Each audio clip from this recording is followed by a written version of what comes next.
Well, hey, everybody, and welcome to Nicole Sauce's Thought of the Walk, episode 5. We're going to talk about something I was thinking about this morning instead of what I originally had queued up, but I thought it might be a good time to just talk about what is a thought of the walk.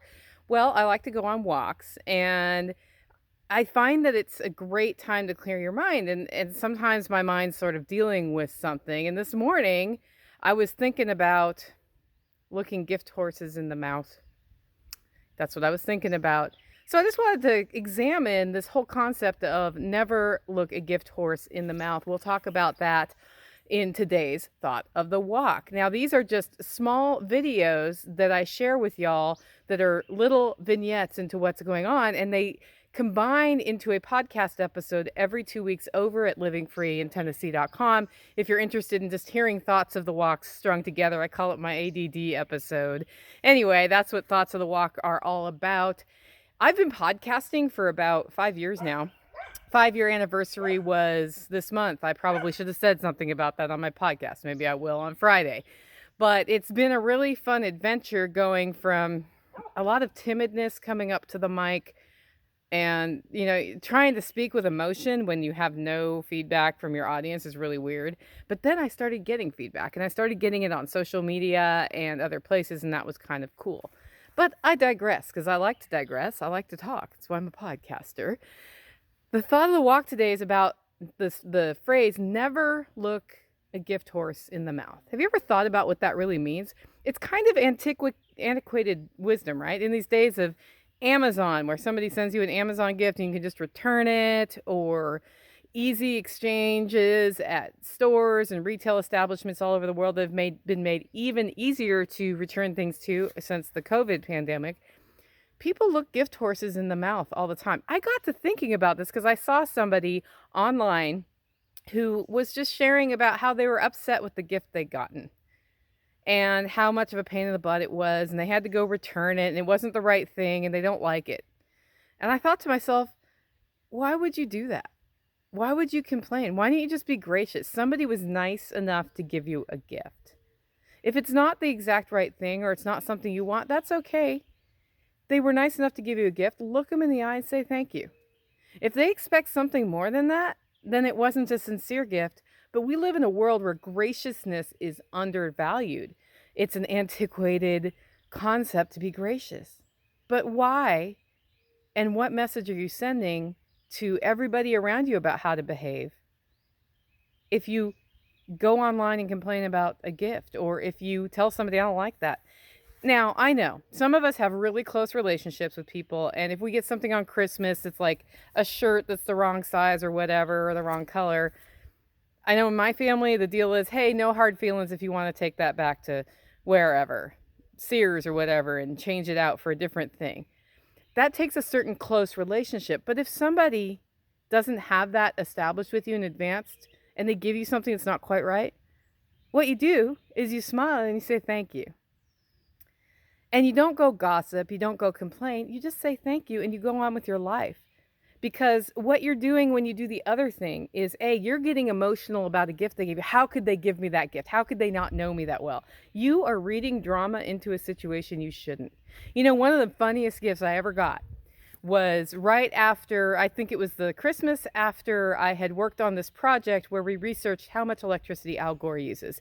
And we had released this inconvenient truth about his power usage when he's going around telling everybody we got to save the planet, and yet he's gobbling up more electricity than 20 American average households. Called him out on it. It was a huge media explosion, and the person got me a coffee mug that when you poured coffee in it caused all of the shorelines to change based on how much the water was going to rise based on Al Gore's information.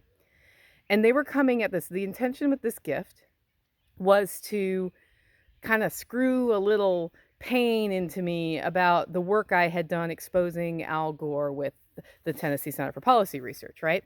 Well, I guess I didn't really do the work. I did the work of promoting it. They did the work of researching it. Let's be completely clear. I said thank you, and I smiled. And I didn't run around talking about it behind their back or whatever. It was just a gift. I took the drama out of that situation. If I had risen to that little fishing line, that would have been wrong. That would have been looking a gift horse in the mouth. They were nice enough to spend their money on this mug. And I was nice enough to smile and say thank you, and the situation was over. If you run around gossiping or raise to the bait when somebody gives you a gift like that, you just make the problem worse and you display behavior that's not graciousness. I like to say it's a you problem or it's a them problem. If you have that kind of gift, or if somebody gives you that kind of gift, that's not your problem, that's their problem, right? And let's talk about returning gifts or getting rid of gifts. If somebody gives you a gift that's just not quite right, you know what you do? You return it or you give it away. You don't keep it because somebody gave you the gift. If they're the kind of person who follows up year after year after year about the reading glasses they gave you or whatever, that's their problem. That's their insecurity. What I do when people say that is I say, thank you. I really appreciated that gift. And if they're the kind of person that feels like they really need to know exactly where it is and how you've used it and all that stuff, well, that's none of their business, first of all. And secondly, if they really find out or need to find out that you regifted it or gave it to Goodwill or sold it or whatever, and it offends them, that's a them problem. They gave you a gift. You can do with it what you will, right? That's a them problem. But graciousness, I think, is important. And putting it up in somebody's face that you don't like it is not gracious behavior. So if you are counting on a gift from somebody for survival, like I really needed them to buy me size 12 Duluth trading jeans or something like that, and they don't, they got you a summer dress instead. And I can't believe they got me a summer dress. I don't wear dresses. I wear Duluth jeans or whatever it is. If you're counting on it, you need to reevaluate your life situation. You really do. Because then you're emotional not about the gift they gave you, you're emotional about the fact you can't take care of yourself. And that's something you can address one step at a time.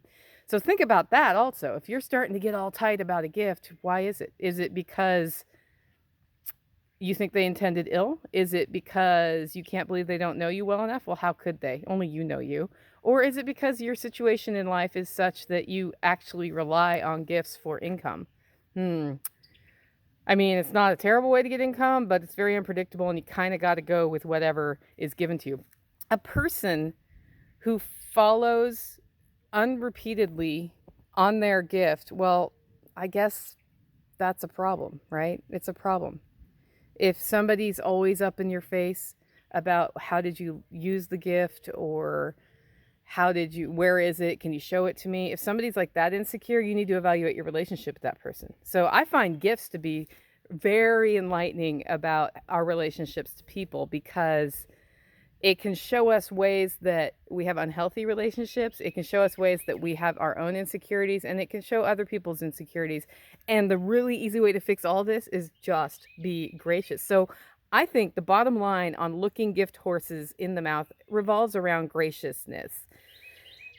Graciousness is something we can all incorporate into our lives and something that has been more and more absent from our culture as we flow into this high-tech online way of doing our relationships. So when we model graciousness by saying thank you very much for a gift, by writing that thank you note, well, we start modeling the kind of behavior that can bring us back from a culture that seems to applaud being rude. So is looking a gift horse in the mouth antiquated? I can't say that word, antiquated. Maybe. But you know what isn't? What isn't antiquated is graciousness. It totally de-Karenizes the Karen and de-Kyleizes the Kyle. So next time somebody gives you a gift and it's not quite right, practice this. Practice it in the mirror first. Thank you. Make it a great week.